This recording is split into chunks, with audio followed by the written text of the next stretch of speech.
Bem, vamos lá? Saúde, irmãos, com a paz do Senhor Jesus, amém, irmãos? A igreja pode se assentar. Bem, vamos falar um pouco sobre a importância do contexto histórico dentro da análise bíblica, tanto do Antigo quanto do Novo Testamento. Amém, irmãos? A gente está cobrindo aqui, o irmão Reginaldo precisou fazer uma viagem, a gente está cobrindo esse período da viagem dele, semana que vem ele retoma com os estudos normalmente.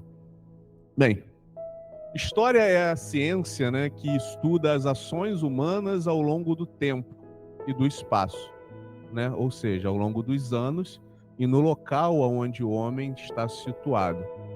E ela busca entender as sociedades e as transformações que ocorrem ao longo dos anos, ou seja, as transformações dentro da própria história. Se nós fizéssemos um exercício aqui, eu falasse com vocês algumas palavras soltas, por exemplo, Plano Collor, Brumadinho, Ricardo Boechat, né? Automaticamente tudo isso faz sentido para cada um de nós. De repente as três não fazem, mas alguma delas, em alguma medida, faz algum sentido para as nossas vidas, né? Porque elas tratam de fatos que fazem parte do nosso cotidiano e da nossa história recente, né? Que, sem dúvida alguma, em menor ou em maior escala, acabaram por influenciar a nossa vida, a nossa sociedade, né?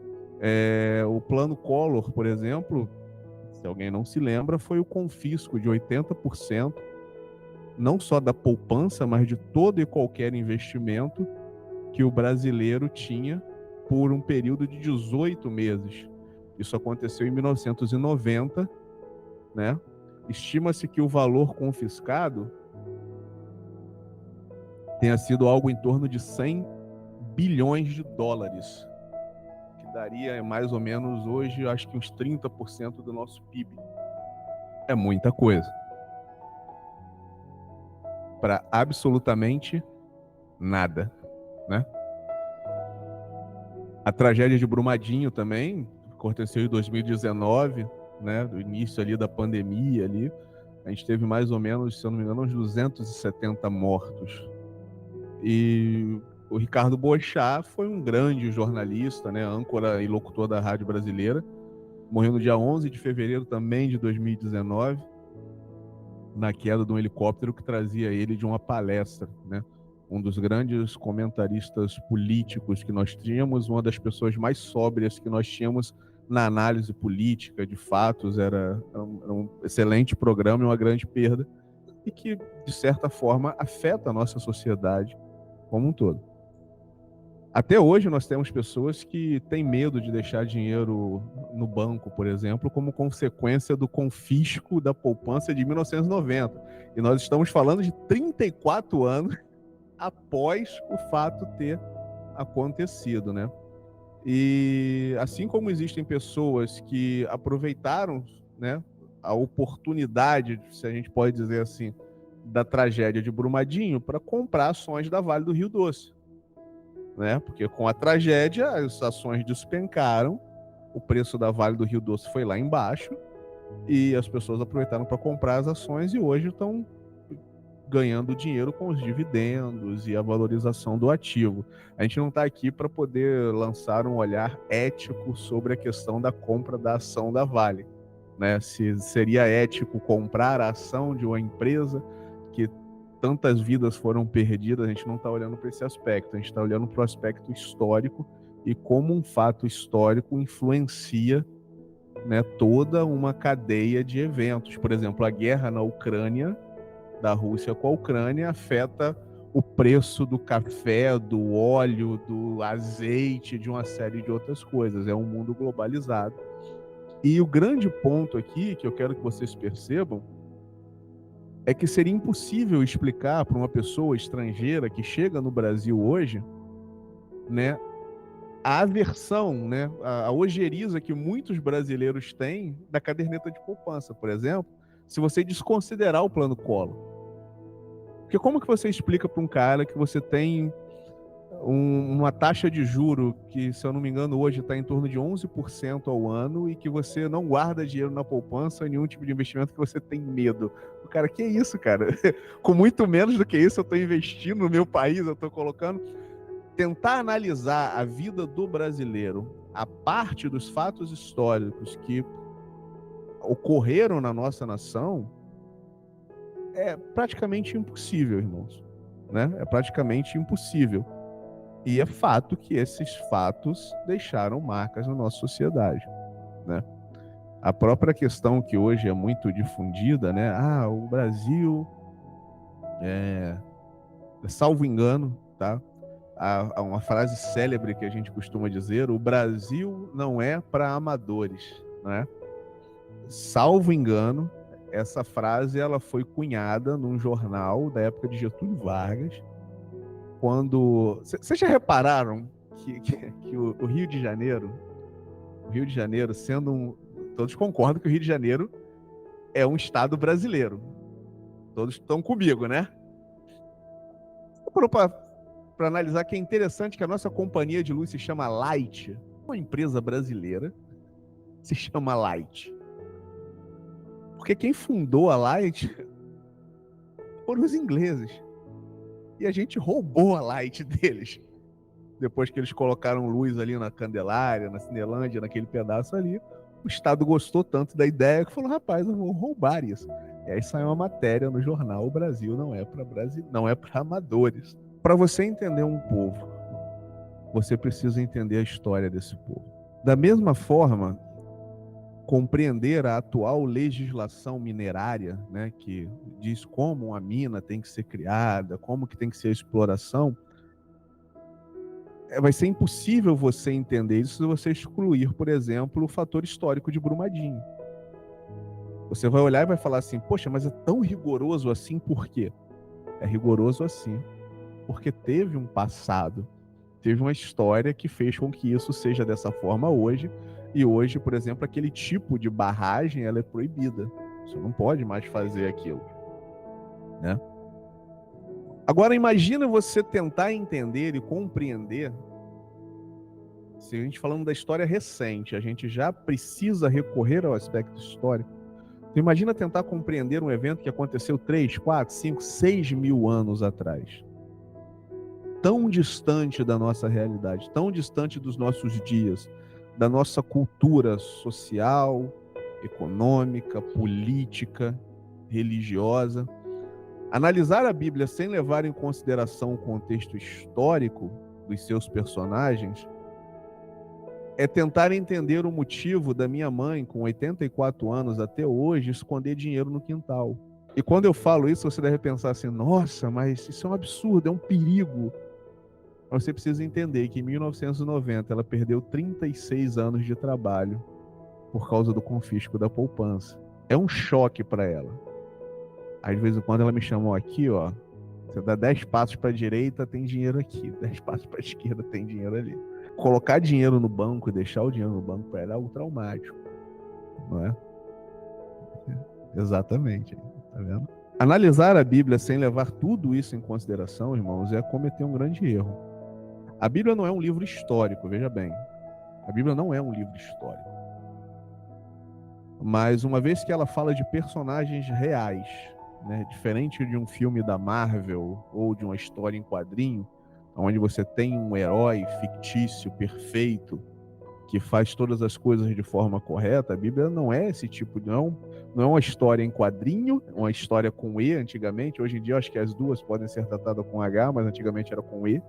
E também não é um livro histórico, onde você vai pegar ali, ter relatos detalhados, histórias. Não, não é isso.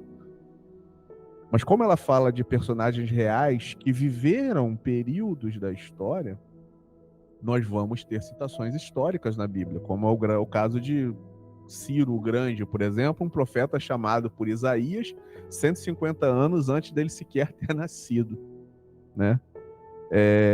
Ciro o Grande foi o homem responsável pela libertação dos escravos hebreus da Babilônia em 539, né? Foi o primeiro rei da Pérsia, um dos maiores vultos da história antiga, né? Da mesma forma, quando nós estivermos mais velhos, tudo bem que o Cleiton já está quase com a idade de Matusalém, mas quando a gente coladinho ali, mas quando nós estivermos mais velhos e nós formos contar as nossas histórias, a nossa vida para as pessoas mais novas, nós vamos citar eventos históricos que aconteceram nos nossos dias. A Covid-19, por exemplo, é uma delas, né? Foi um grande evento e esses eventos, eles servem como pedras de milhas, né? Aquelas pedras que eram colocadas nas estradas romanas para o viajante saber aonde ele estava e quanto que faltava para ele chegar até o destino. No nosso caso, quando você cita um evento histórico, você consegue colocar a pessoa naquele ponto, né? Então ela consegue enxergar ali, por exemplo, quando eu falo para você 1888, você sabe que a gente está 388 anos depois da chegada dos portugueses no Brasil. Você consegue se situar, né, no tempo ali. Ah, beleza, eu já sei onde eu estou, né? A Bíblia não é um livro histórico, pois o fio condutor da Bíblia, né, o foco principal e único é a pessoa de Cristo, irmãos. A Bíblia toda vai falar sobre Cristo. Do início ao fim, ela vai falar sobre ele e sobre a redenção da humanidade, o plano de redenção da humanidade. Quando você abre a sua Bíblia no Gênesis e você continua lendo ela até o Apocalipse, o que conduz tudo isso, não é? É o plano de redenção. É Cristo vindo e morrendo por amor de nós, para que nós fôssemos restituídos à presença de Deus. Para compreender o plano de salvação, não é necessário conhecimento histórico profundo.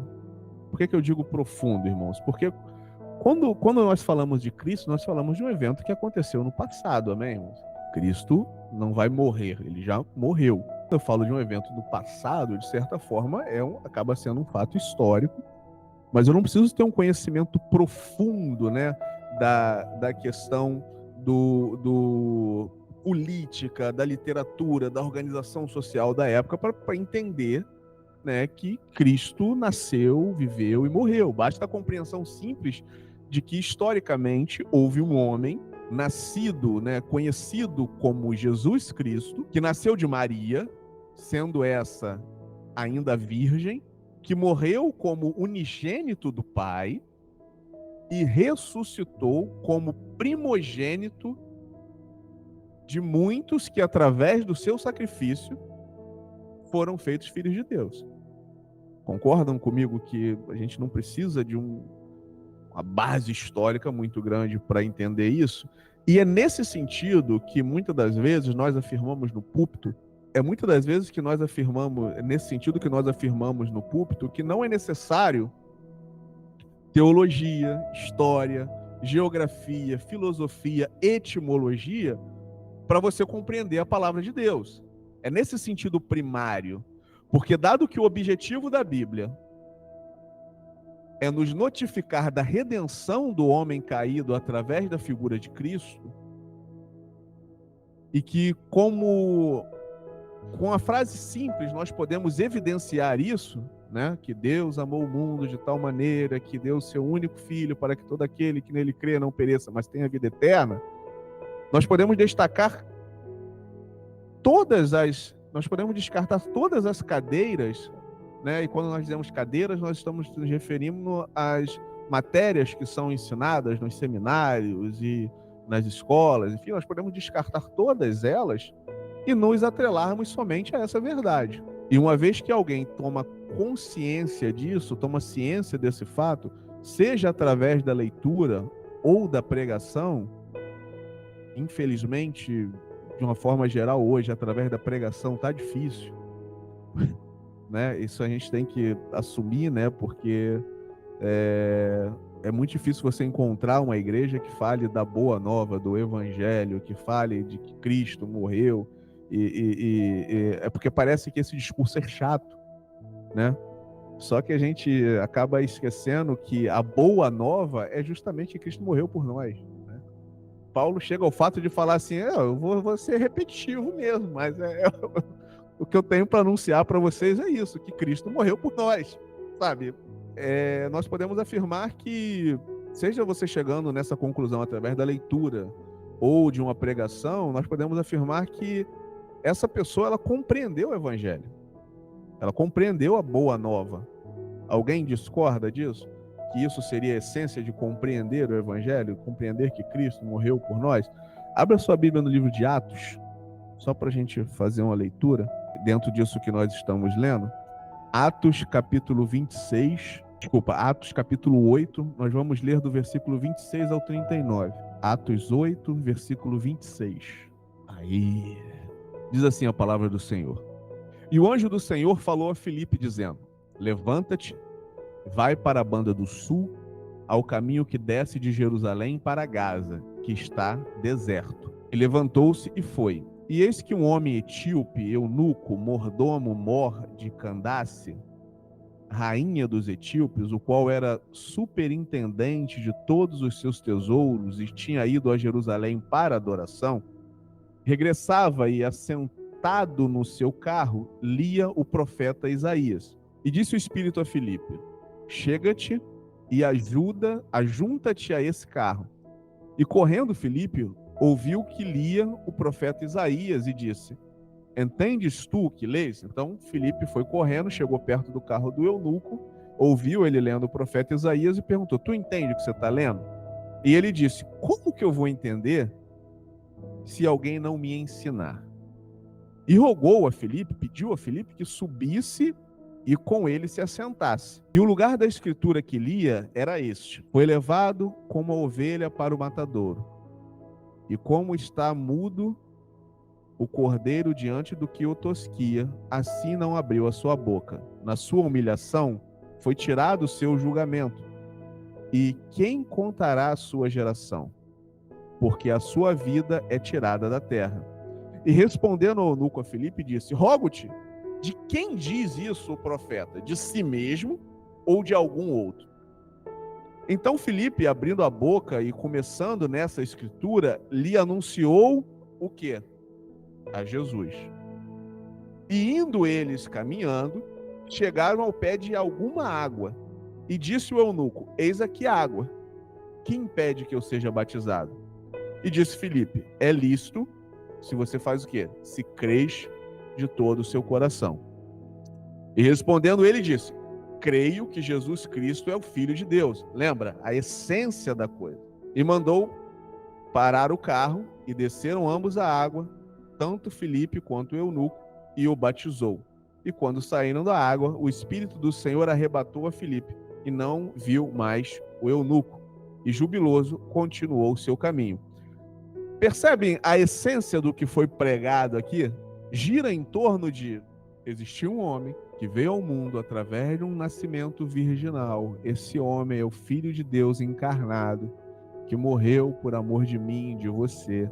Se você se render a ele, será salvo. É isso. Tão simples quanto isso. E aí nessa hora você fala assim: tá, mas agora você me deixou confuso. Eu acho que você deu uma viajada aí, irmão Carlos. Você deu uma viajada aí. Porque você disse que analisar a Bíblia sem levar em conta o contexto histórico é algo falho. Mas agora você me disse que eu não preciso do contexto histórico ou qualquer outra matéria para compreender a proposta presente na Bíblia. Isso não está em contradição de alguma forma, né? Porque nós, pastores, falamos para você: olha, você não precisa de nada, de nenhum conhecimento para entender a Bíblia. E aí depois nós falamos assim: olha, você precisa estudar isso. E aí parece que a gente está se negando, né? E não é bem isso, de forma alguma. A questão é: eu não preciso saber de música para ver a beleza presente em uma determinada melodia, né?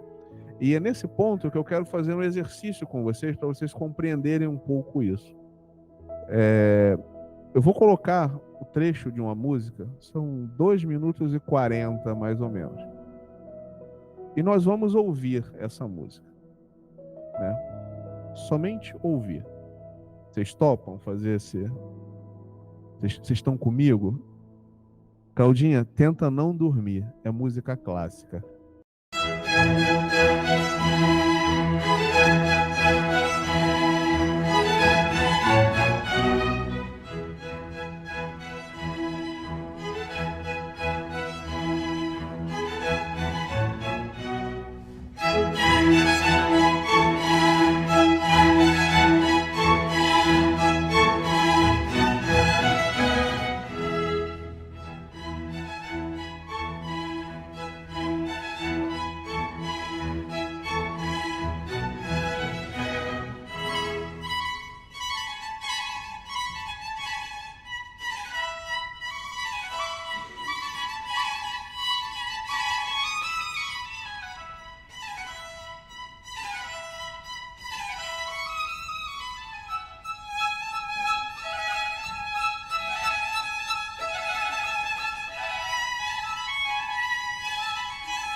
Muito bem. Nós podemos fazer algumas afirmações no que nós lemos, ouvimos até aqui, amém? Acho que a primeira delas é que é uma música, acho que todos concordam com isso. A gente pode afirmar que é uma música clássica, não é? E ela é 100% instrumental, né? A gente pode afirmar isso, né? Você percebe quantas afirmações nós conseguimos fazer só por ouvir a música, independente de conhecer ou não música? Eu acho que todo mundo consegue afirmar que existe, por exemplo, um violino sendo tocado, um violoncelo, um contrabaixo ali, né, marcando. Agora nós vamos ouvir a mesma música novamente, tá? Só que eu vou... O mesmo trecho, exatamente o mesmo trecho. Só que eu vou passar um contexto histórico sobre essa música para vocês, né? E o exercício que nós vamos fazer é...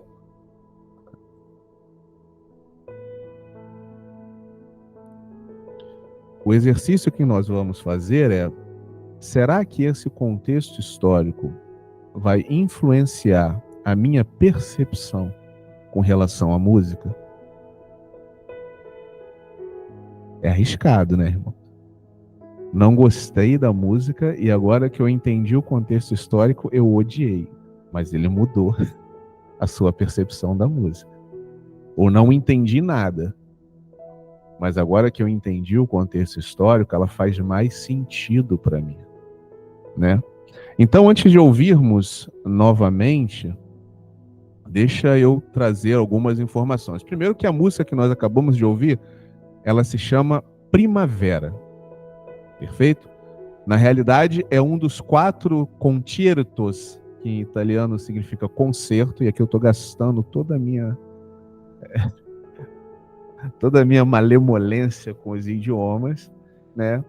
Que fazem parte da obra As 4 Estações, não de Sandy Júnior, tá, irmãos? As 4 Estações de Vivaldi, perfeito? Um concerto ou concerto é uma peça onde nós temos 3 movimentos. Primeiro movimento rápido, segundo movimento lento e o terceiro movimento rápido, né? Ele é composto por 4... As 4 estações são composta por 4 concertos. Primavera, verão, outono e inverno. Cada concerto tendo 3 movimentos. Nós temos um total de quantos movimentos? 12, né? 3, 6, 9, 12. 12 movimentos ao total. Tem uma curiosidade que cada movimento, né? Cada movimento não, cada conjunto de movimentos vai ter mais ou menos ali, cada movimento, né? Rápido, lento e rápido, vai ter mais ou menos 3 minutos. Mais ou menos isso. Que se você olhar para a música pop de hoje, é mais ou menos o tempo que você tem de uma música, né? Isso vem do entendimento de que a gente não consegue ficar muito tempo prestando atenção em uma coisa. Amém, irmãos? O fato de vocês estarem aqui há 1 hora ouvindo eu falar já é um milagre, tá? Essa peça ela foi escrita em 1721, tá? E foi publicada em 1725.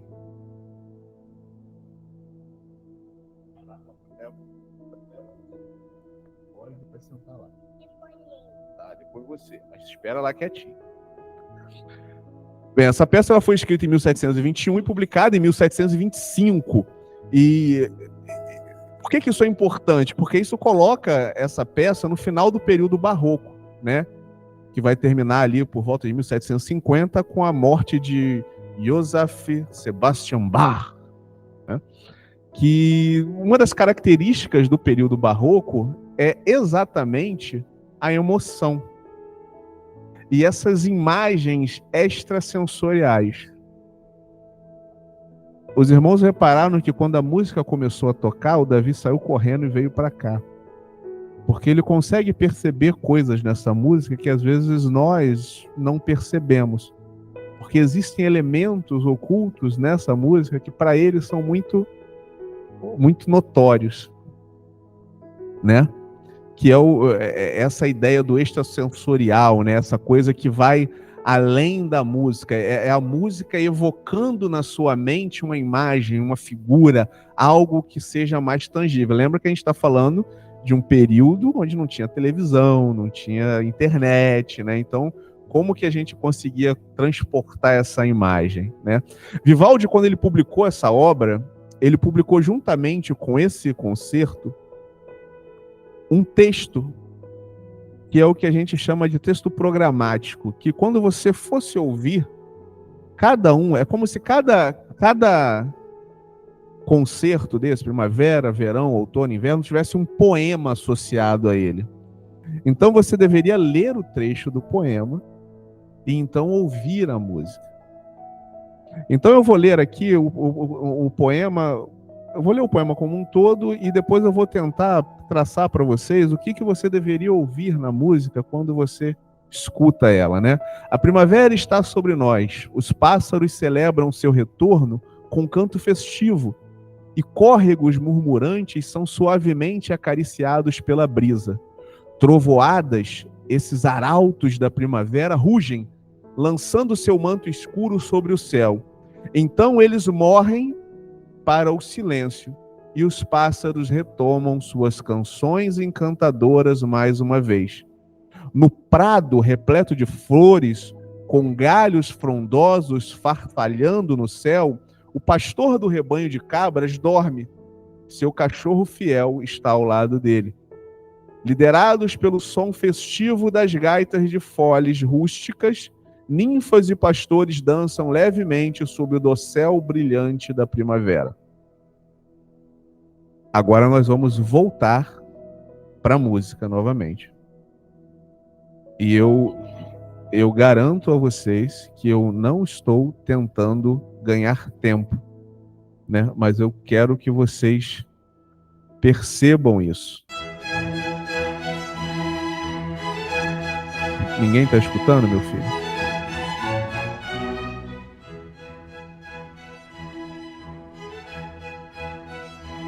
Vamos lá?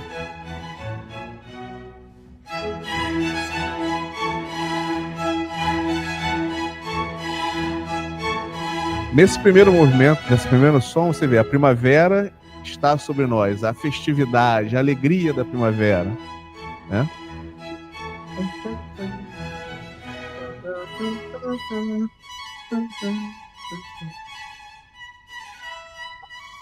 Os pássaros celebram seu retorno com cantos festivos.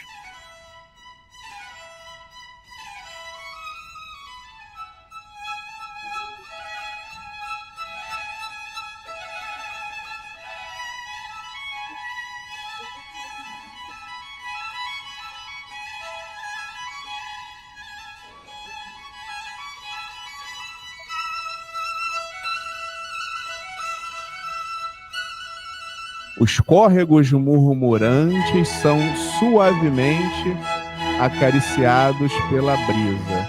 Então daqui a pouco ele vai trocar do cântico dos pássaros e vai passar por esse marasmo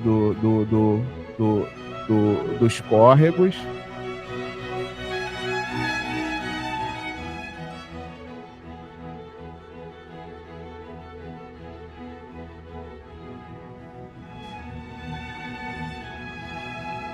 Marasmo, a brisa, você vê que ela tem um andamento que ele... E agora as trovoadas e esses arautos da primavera rugem, lançando seu manto escuro sobre o céu.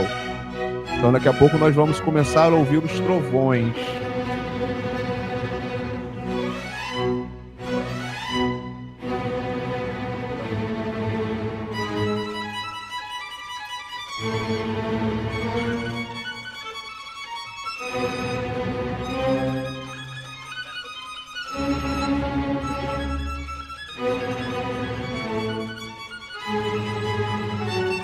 Os pássaros correndo, né, indo para um lado, para o outro, porque a chuva está caindo.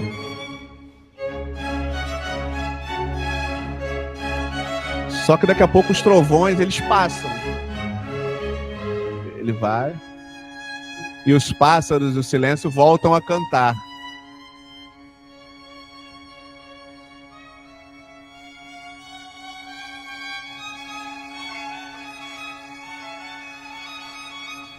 No prado repleto de flores, com galhos frondosos, farfalhando no céu, o pastor do rebanho dorme.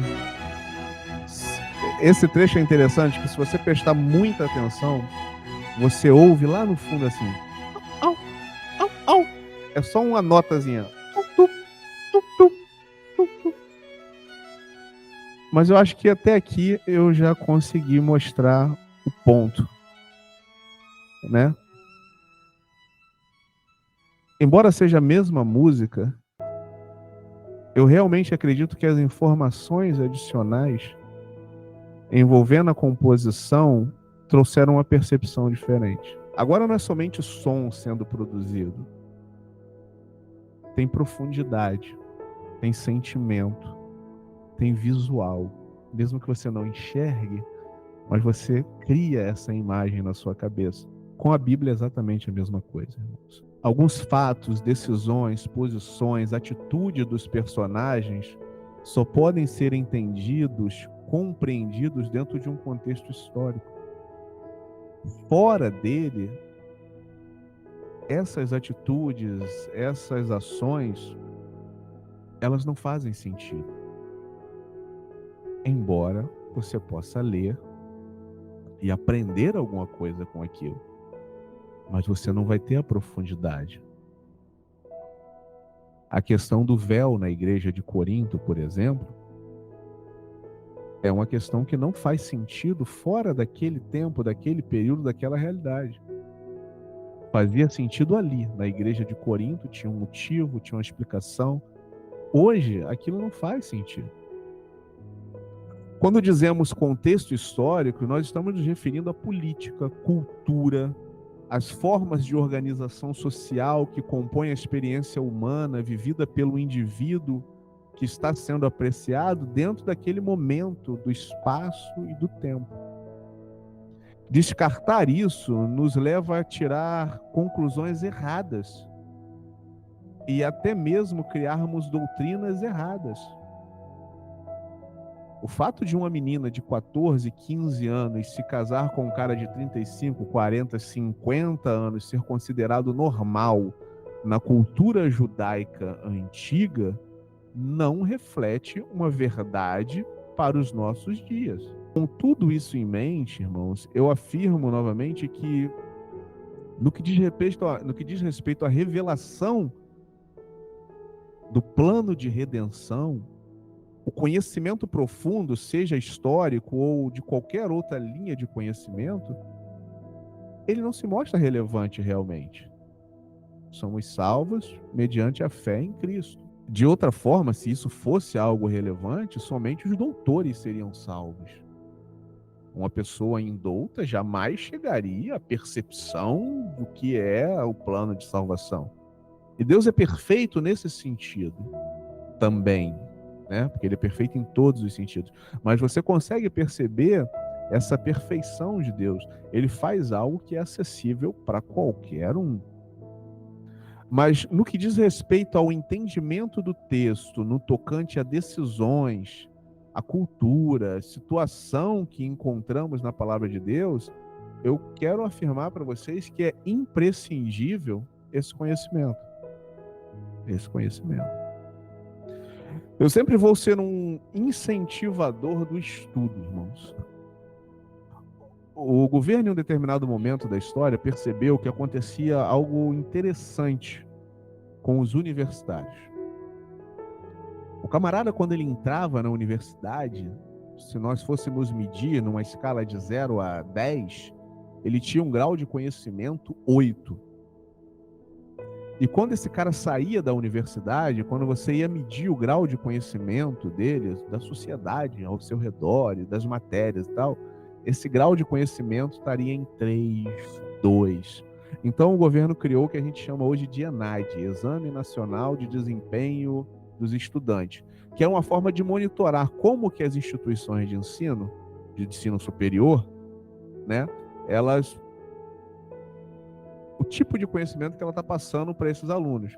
Que a ideia é que você saia do nível superior sabendo mais do que quando você entrou, né? E começaram a se observar que era o contrário que acontecia e ainda acontece. Então criou-se essa forma para medir, ter uma linha histórica ali. E as faculdades onde os alunos saem melhor colocado, né? Você foi aprender tecnologia, né? Aí você entrou lá, você faz um exame, né? Você fez o Exame Nacional de Ensino Médio e tal. Pô, a Claudinha tá aqui bem colocada, ela tá com a média 8 ali nesse gráfico. Quando a Claudinha sai da faculdade de tecnologia, a Claudinha só sabe de tecnologia, ela não sabe mais nada de história, mais nada de geografia, mais nada de... Cara, essa faculdade não é boa. Aí o Cleiton fez o mesmo curso em uma outra faculdade. Poxa, o Cleiton entrou como 6 e saiu como 9. Faculdade, nota 10 no ENAD. Eu acho que a gente precisaria ter o Exame Nacional do Desempenho Cristão, ENAC. Porque o camarada, quando ele vem para a igreja, quando ele chega na igreja, o camarada lê, ele estuda, ele lê jornal, ele se interessa pelas coisas. E aí, quando ele chega na igreja, parece que ele chega no marasmo, né? Agora é só estender a rede, não estudo mais nada, não olho mais nada. Se ele não olhasse mais nada, pelo menos lesse a Bíblia, pelo menos já era uma coisa, né? Mas nem isso ele quer fazer, né? O pastor virou como se fosse o Papa, né? Não, deixa que o pastor estuda por mim, deixa que o pastor... Irmãos, o que a gente passa aqui no domingo, 1 hora de escola bíblica dominical, não sustenta ninguém, gente.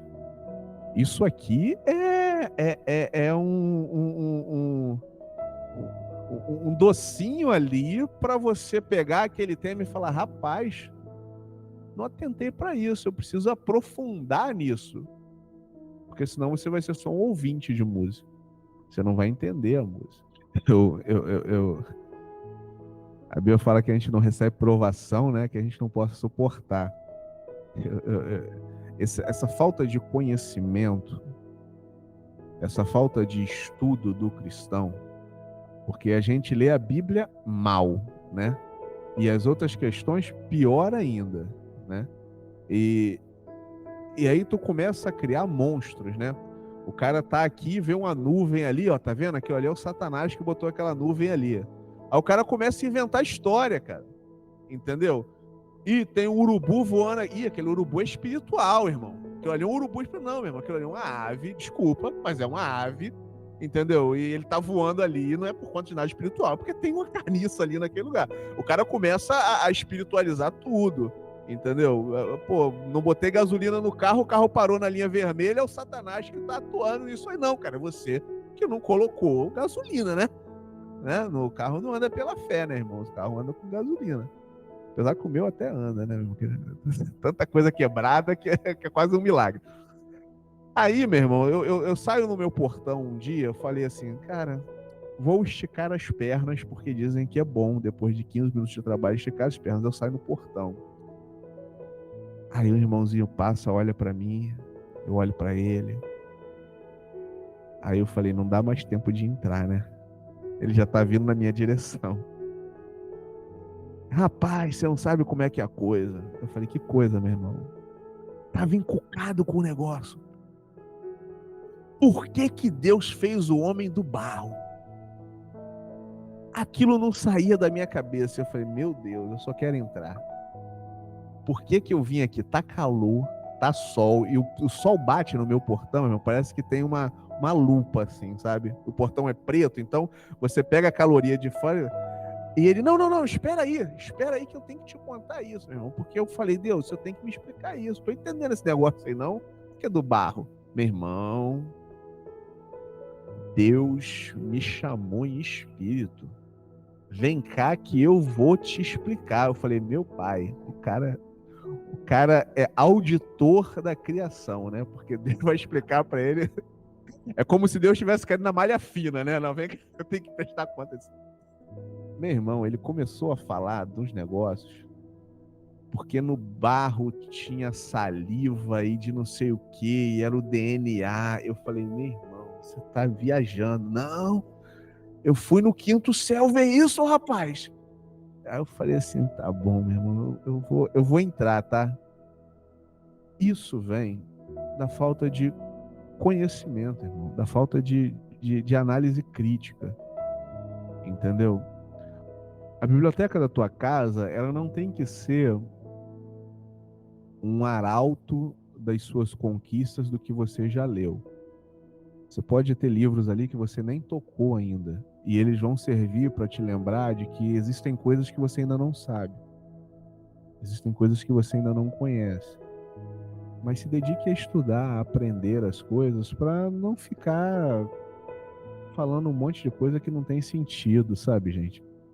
Eu acho que como cristãos, nós deveríamos fazer isso, nós deveríamos estudar mais. A aula de hoje, ela pode ser considerada como se fosse um teaser, né?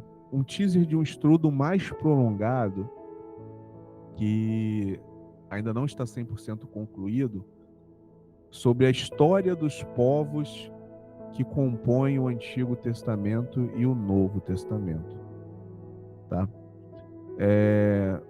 O Cleiton, eu já tinha essa ideia de preparar esse estudo há algum tempo, e quando eu falei com o Cleiton, eu falei, Cleiton, o que eu passo para os irmãos em um domingo, né? Porque no próximo domingo, e eu acho que todo estudo ele tem que ser conclusivo dentro daquilo que ele se propõe, né? Ele tem que iniciar e terminar no mesmo domingo, porque no próximo domingo seria um outro tema. Então eu não poderia deixar vocês aqui com algo inconclusivo. E aí, dentro daquilo que ele propôs, veio de encontro com aquilo que eu já estava pensando, né? Que é trazer esse contexto dos povos que compõem ali o Antigo e o Novo Testamento. Povos que interagiram com os hebreus e que muitas das vezes são esquecidos. Nós falamos deles, mas não nos aprofundamos na cultura desses povos. E esses povos influenciaram a sociedade da época. Até mesmo a cultura hebraica, a cultura dos patriarcas, foram influenciadas por esses povos, né? São quem são esses povos, irmãos? São os mesopotâmicos, os cananeus, os egípcios, os persas, os gregos, os romanos.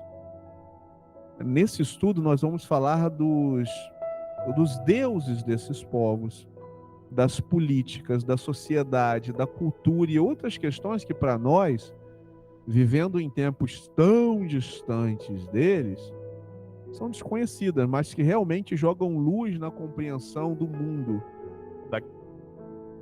daquela época, daquele período histórico onde o texto se passa.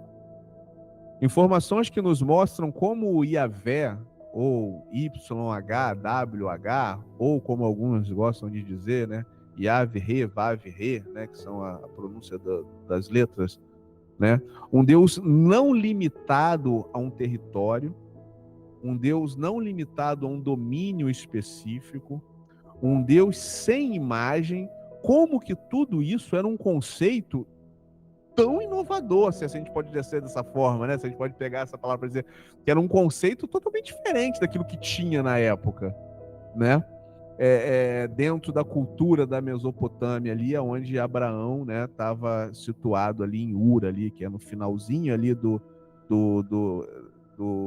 dos rios, né? Perto ali do Mar Morto, ali, chegando aquele pedacinho ali Mar Morto, vamos ver como os deuses e as sociedades da Mesopotâmia, por exemplo, estavam agrupados, né? Os deuses, eles eram agrupados em tríades, né? Os deuses eram agrupados em trindades.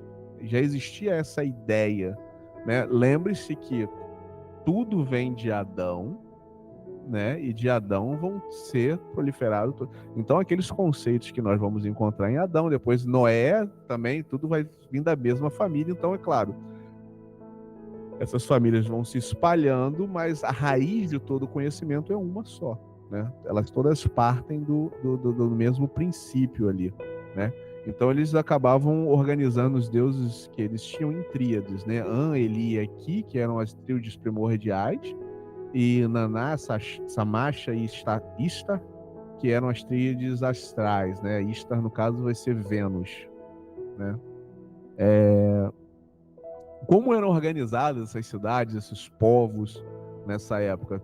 Às vezes, quando a gente fala, estava até comentando com o Cleiton, quando a gente fala dessas sociedades antigas, as pessoas pensam que andava todo mundo com um porrete na mão, né? Com um colar de ossos, igual nos Flintstones, né? E não era bem assim.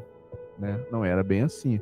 Nós tínhamos sociedades complexas, com exércitos separados só para ser exército, nós tínhamos a burocracia, nós tínhamos a figura de um monarca que recebia todo o dinheiro e redistribuía aquilo para sustentar, por exemplo, a aristocracia, as pessoas que cuidavam ali da escrita, da leitura, pessoas que se empenhavam no conhecimento, né? Mas por que eu trouxe isso? Para não haver desacordo. Por que eu estou trazendo esse estudo aqui hoje como introdução? Para não haver desacordo. Porque poderia ser que a gente trazendo um contexto, falasse, oxe, agora vamos falar sobre um contexto histórico. Alguém possa dizer assim, mas por que eu vou estudar isso? Qual é a relevância que isso tem? Né? E eu precisava que primeiro você tivesse essa percepção de que eu posso somente ser ouvinte de música ou eu posso entender de música. Eu precisava que vocês entendessem e percebessem de uma forma lúdica que faz diferença. Faz diferença. Às vezes o gostar ou não de algo depende se a gente conhece ou não. Se a gente aprecia ou não, vai depender do conhecimento que a gente tem daquilo. Existe alegria nos dois pontos. Tanto no cara que ouve, quanto no cara que entende. Em um deles, no entanto, existe profundidade e intimidade. Qual o tipo de relacionamento que nós queremos ter? Eu vou me dar por satisfeito somente por saber que Cristo morreu por nós? Isso é um grande fato e traz alegria aos nossos corações. Mas quantas outras matérias na vida nós nos dedicamos, estudamos? Um curso de estética, por exemplo, você vai estudar, vai parar, vai analisar. E quando você morrer, aquilo vai ficar aqui. Tecnologia, por exemplo, eu estudo, eu olho, eu vejo curso e tal, mas quando eu morrer, vai ficar aqui.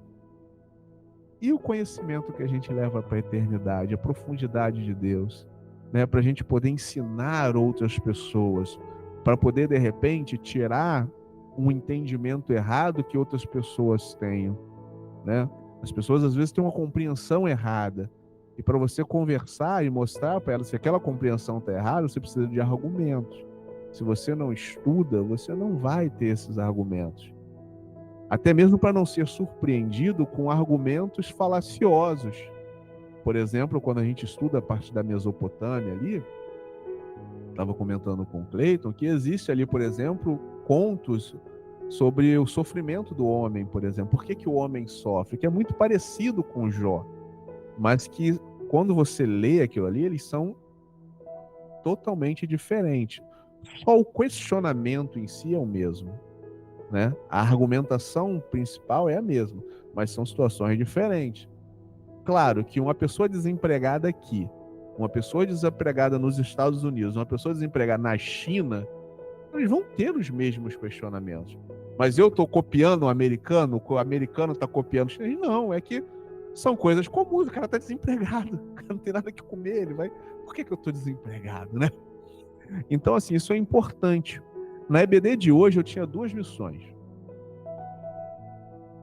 que era passar para vocês a importância do contexto histórico na análise bíblica e, de repente, deixar vocês com aquela vontade de continuar o assunto. Se por algum motivo eu não conseguir alcançar a segunda, eu espero de todo o coração que pelo menos a primeira tenha ficado clara, que é a importância disso. E se o Senhor nos permitir, nós voltaremos aqui para falar de todos esses povos, de todos esses deuses e de como eles interagiram com o povo hebreu. Amém, irmãos?